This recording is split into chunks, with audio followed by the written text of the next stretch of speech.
Olá, eu sou Matheus Trunck, jornalista e escritor e também estou na TV Relacionamento.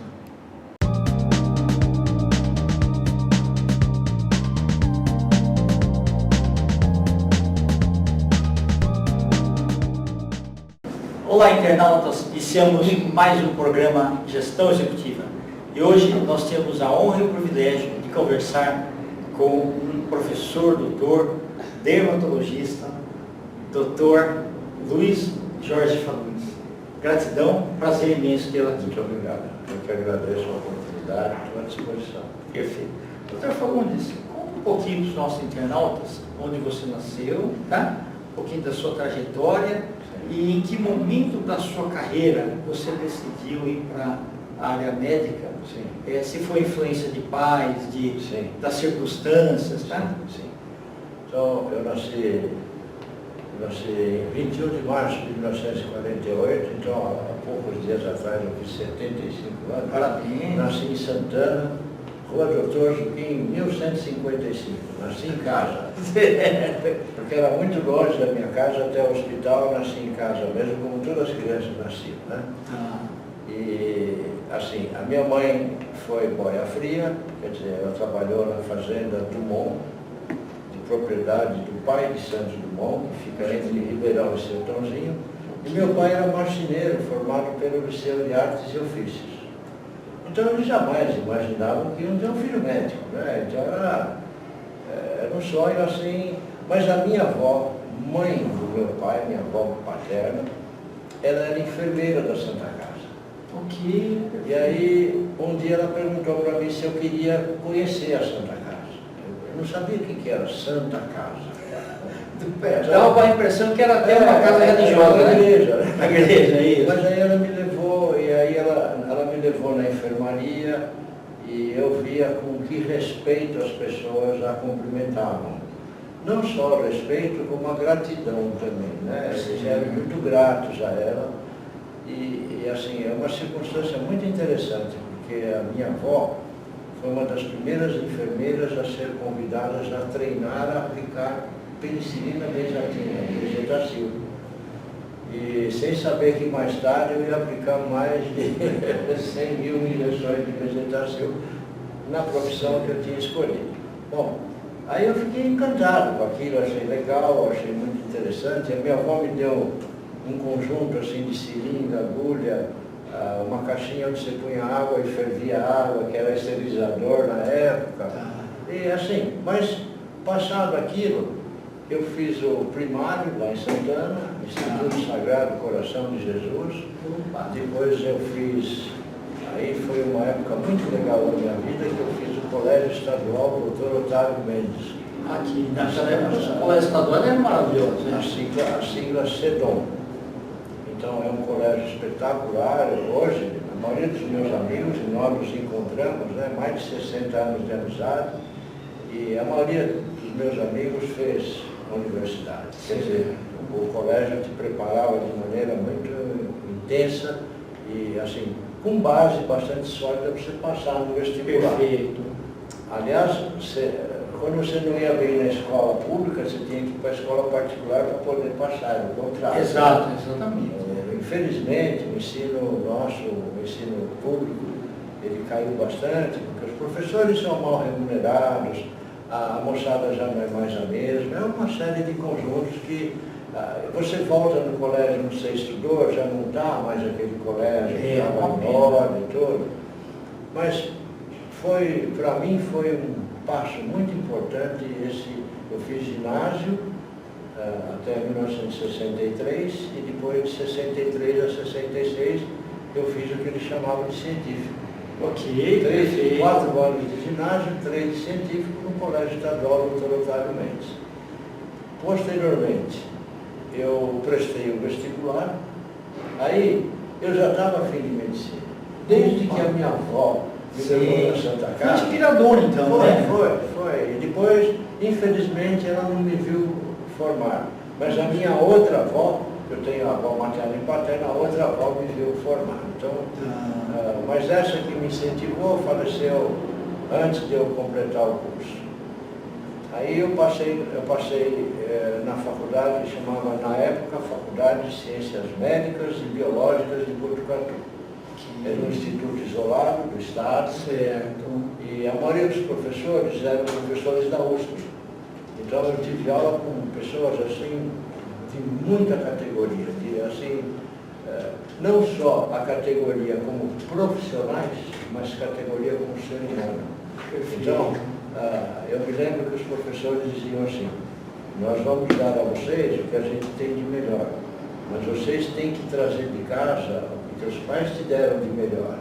Porque para você ser um bom médico, você tem que saber acolher, saber entender a dor do próximo. E outra coisa, quando uma pessoa te procura como médico, você saiba que ele está assim debilitado, entende? Tanto fisicamente como emocionalmente. Então você tem que estar preparado. Lá na Faculdade de Ciências Médicas e Biológicas de Botucatu, hoje, ela chama-se Faculdade de Medicina de Botucatu. Universidade Júlio de Mesquita Filho é a Unesp. Perfeito. Certo? Mas assim, no meu diploma está a Faculdade de Ciências Médicas e Biológicas de Botucatu. Então, sempre, em todo lugar que eu vou, eu defendo isso, porque eu fui 7ª turma. Okay. Então, ainda participei daquele início da faculdade, né? Então, foi Histórico, uma né? escola, para mim, foi uma coisa muito... O colégio estadual Dr. Otávio Mendes e a Faculdade de Medicina, a Faculdade de Ciências Médicas, foi no curso que nós fazíamos na Faculdade de Ciências Médicas e Biológicas de Botucatu, tinha o curso de Medicina, Biologia, Veterinária e Agronomia. Ok. Então, as matérias básicas nós tínhamos todos juntos. Perfeito. Quase 200 alunos, né? Tá. E a gente aprendia tudo junto. E foi um momento muito interessante, porque em 1968 a gente estava naquela loucura política no Brasil, né? Sim. Nós não podíamos nos reunir, né? Cada grupo de 5 pessoas para se reunir tinha que pedir autorização. E a Faculdade de Medicina era muito visada, né? Sim. A Faculdade de Botucatu era muito visada, porque as pessoas eles não gostavam de ter o centro acadêmico. Ele dizia que é dali que saíam as confusões, tudo. Eu fui do centro acadêmico, da área de relações públicas e as atividades culturais. Fui também da atlética, né? Participei das competições. Sempre o médico tem que manter-se também em forma física. Verdade, verdade. Porque se ele vai se apresentar para um paciente que está debilitado e ele também está em uma reabilitação, Sem dúvida, a sem pessoa vai se dúvida. sentir pior que ele, né? Sim. Então, essa foi o legado que eu trouxe de Botucatu foi esse, né? A escolha da especialidade, quanto foi isso? Eu jogava no time da faculdade e tinha um professor de dermatologia que gostava do jogo. E assim, era o professor titular, o cara era um top, né? Aquele cara que sabia tudo, até, nossa, e ele ficava lá vendo o jogo. Aí depois que ele acabou o jogo, ele falou assim para mim, o que você vai fazer? Você estava no 3º ano. Qual é a tua especialidade? Eu falei, olha, como eu jogo, ou eu vou fazer ortopedia, ou eu vou fazer medicina esportiva. Ele falou assim, sabe o que você faz? Sexta-feira eu vou te dispensar e nós vamos para Bauru, porque eu sou diretor do leprosário lá. Eu queria que você conhecesse o leprosário. Eu falei, professor, aqui tem pelo menos 22 caras que jogam, né? Ele falou assim, não, mas esses caras, eu quero que você vá lá. Não, por que eu? Porque não, você vai lá. Você vai lá. Ele falou assim, você gosta de dermatologia? Eu falei, gosto. Eu falei assim, ele falou, mas por que você gosta? Eu falei, você imagina, eu faço medicina. Aí meus amigos chegam atrás assim e falam, o que é isso aqui? Eu não sei, porque eu não fiz dermato. Quem não faz dermato, não adianta mostrar qualquer coisa que não sabe. Mas é verdade. A nossa especialidade é entender o alfabeto da pele. Quando tem qualquer alteração, mudou o alfabeto. Então você tem que saber o que é essa mudança.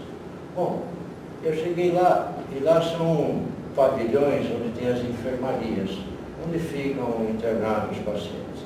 Nessa época, em 69, ainda não se tinha a cura definitiva da hanseníase, né?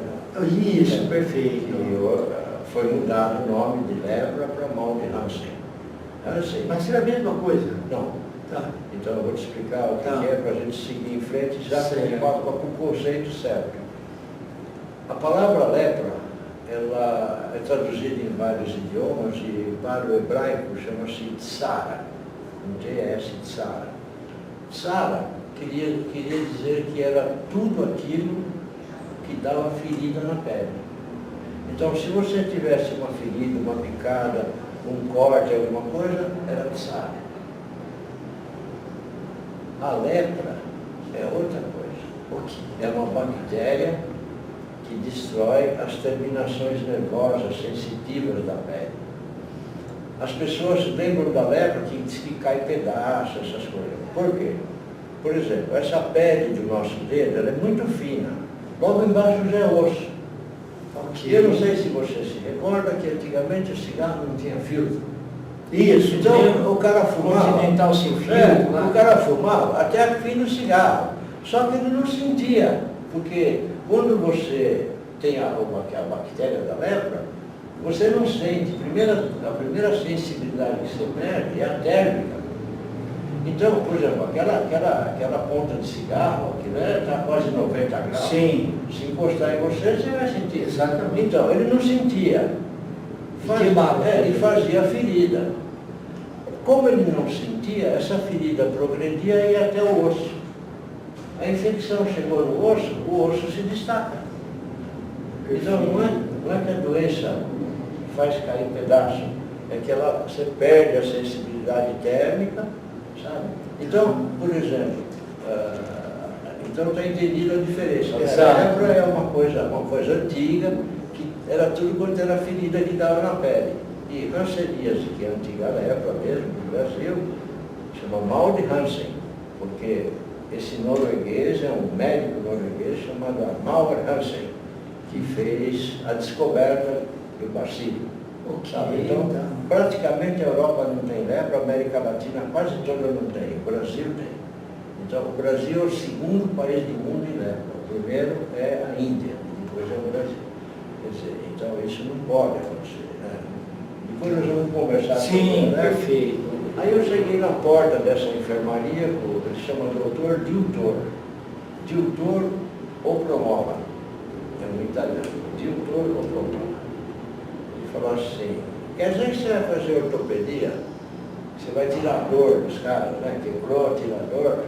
Ele falou, entra aqui para ver esses caras que estão internados, quero ver se tira a dor da alma deles.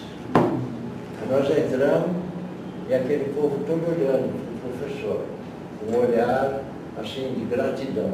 Porque naquela época o cara que cuidava de leproso precisava ser muito corajoso, Sem dúvida, precisava verdade, gostar da medicina, porque eu fiquei 50 anos com essas pessoas e nunca me contaminei, porque a gente sabia como eram as formas de contaminação. Sim, exato. Entende? E aí, quando ele ia conversar com alguém, eu sentia aquela gratidão, sabe?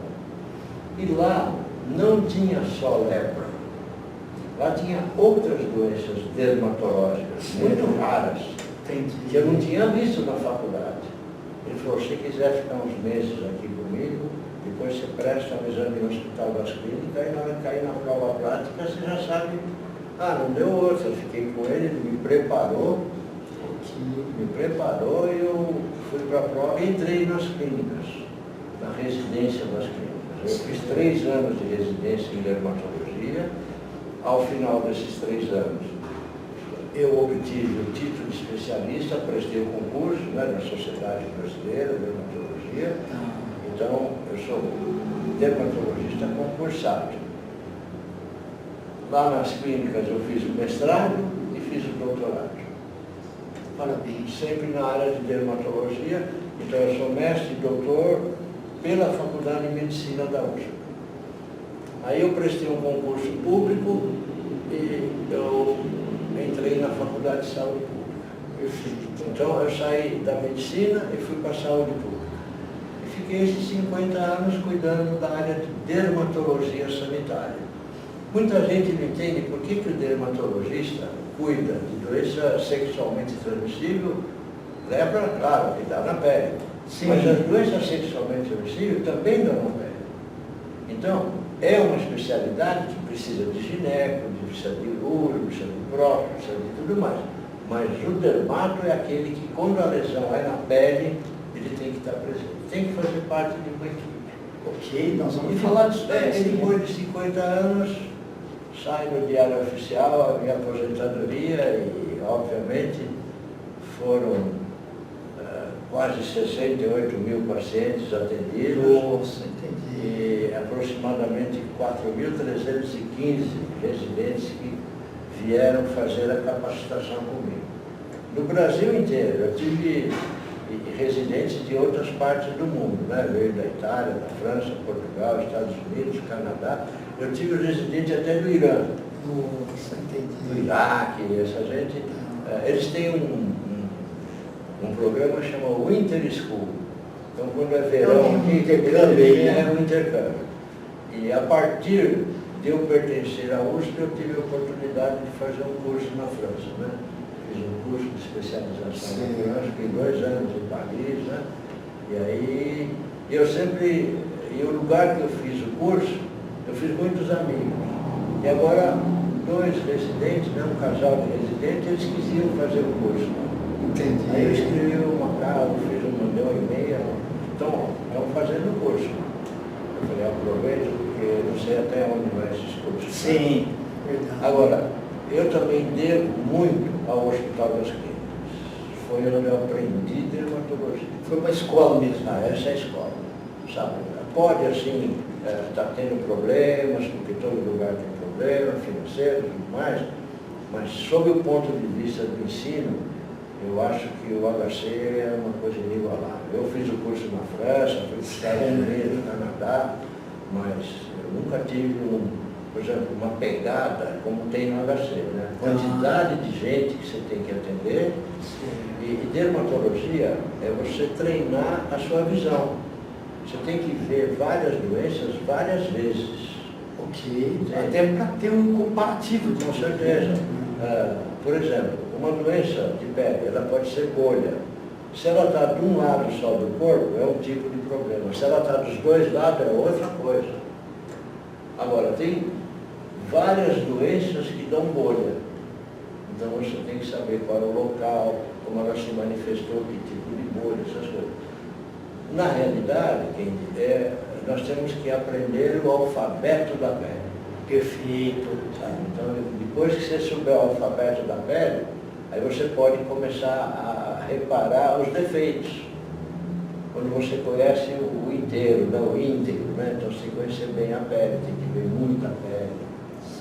Eu não entendia por que os professores faziam a gente ver pele normal. Ele falou assim, porque depois você só vai ver pele ruim. Então você tem que saber como é uma pele normal. Você sabe que eu tive professores orientais, e eles diziam, olha, a pele do oriental do rosto, você não pode exagerar no que você vai fazer, porque mancha e dá queloide. Quer dizer, uma cicatriz. Sim, disforme, né?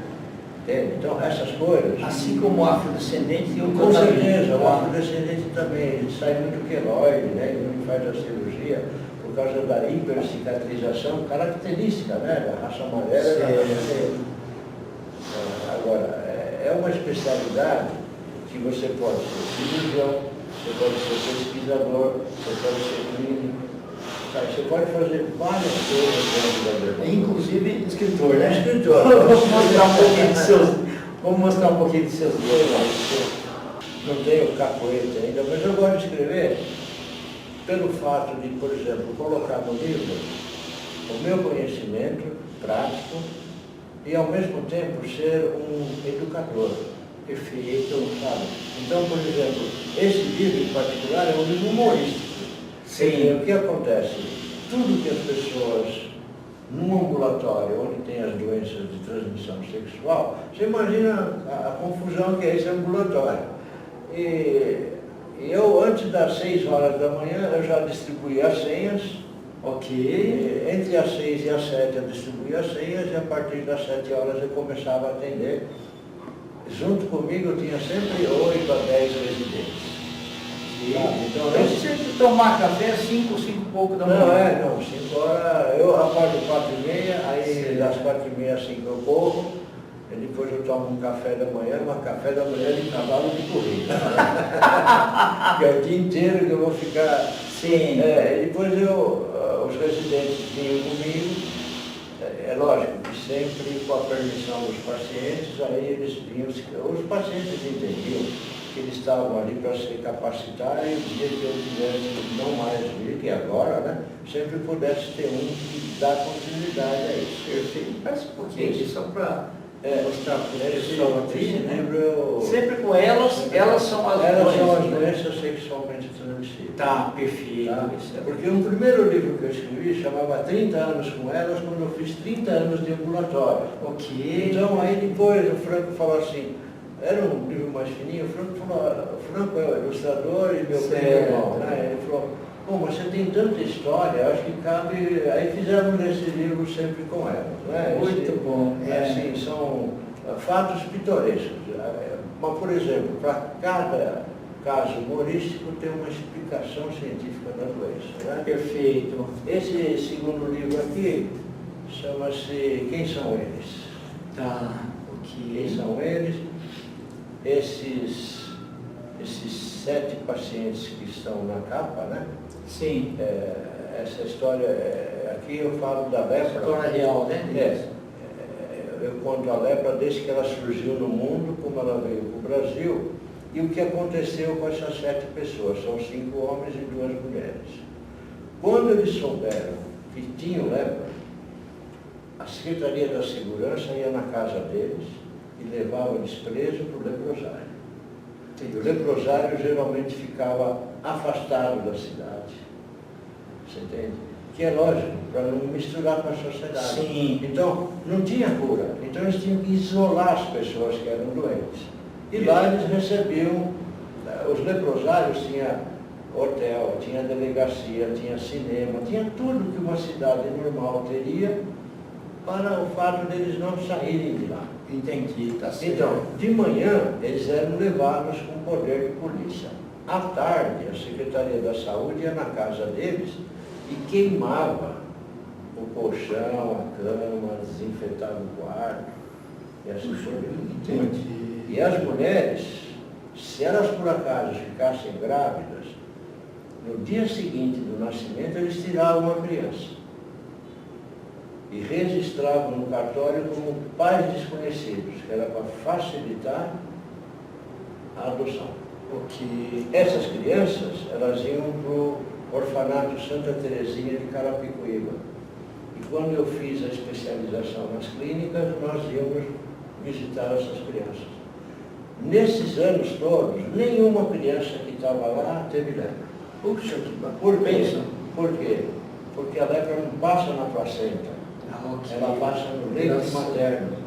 Então entendi. bastava, não precisava tirar o filho, bastava a mãe dar mamadeira. Tá certo. Agora, assim, esses que foram internados compulsoriamente, lá na Faculdade de Saúde Pública, nós reunimos todos os prontuários deles, de vários hospitais, vários leprosários, fizemos um processo contra o Estado brasileiro, porque você não pode internar ninguém compulsoriamente. Entendi. E eles ganharam. E hoje eles recebem um salário mínimo por mês. Ok, então. E agora nós estamos indo atrás dessas crianças para achar os pais e vice-versa.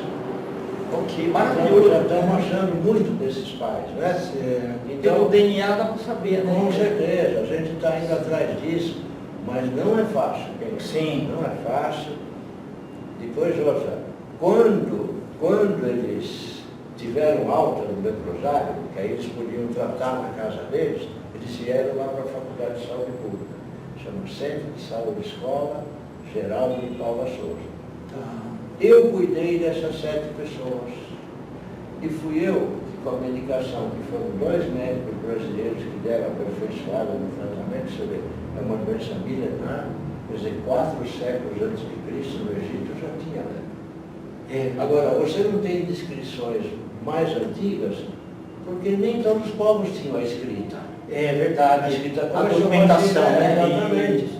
Quer dizer, podia ter doente, mas não tinha documentação de que era doente. Então, como começou a escrita na China, depois se espalhou em todo o continente asiático e tal, e a Índia foi sempre o berço da raciocínio, né, Dona? Perfeito.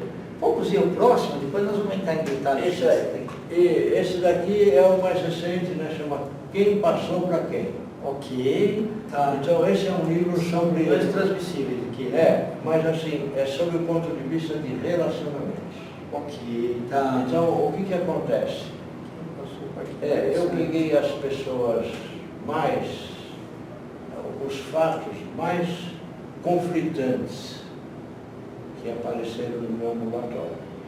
Ou seja, fatos que me deixaram assim, deu uma balançada no meu tipo de abordagem, porque mudou muito, né, a diversidade de gênero e essas coisas todas. Então você tem que ter para cada situação uma maneira de se colocar sem ferir, mas sem deixar de tirar o que você precisa de importante. Perfeito. Então, esse livro foi a descrição de situações mais difíceis. Então, aí tem casal heterossexual, tem gays masculinos, tem lésbicas, tem o sexo